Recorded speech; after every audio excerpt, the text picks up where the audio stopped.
伫高雄的灵雅区是来发生一件汽车弄死人的意外。这赛车的查甫人讲家己是青灯，也毋过呢，煞看到一个老阿伯对斑马线行出来，未负打动，转去甲弄着。落尾这个老阿伯送病院是救无回来。那警方表示讲，这过路人有影是冲红灯，也毋过汽车驾驶呢是无细致来甲烧尿，所以会依法来甲开罚。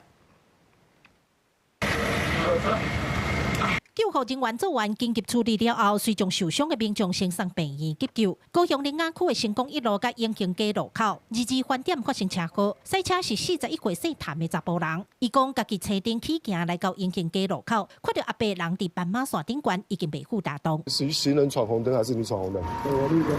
你是绿灯。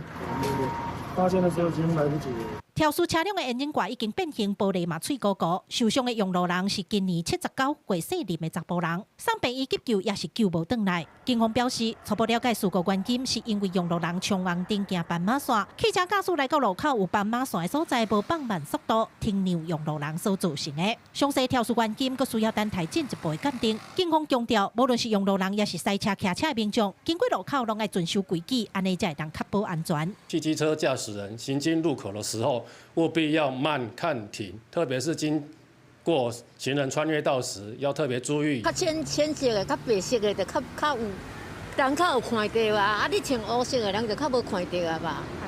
啊，你过路的时阵啊，你会知影讲啊，爱特别惊啥物，还是讲看啥物好无？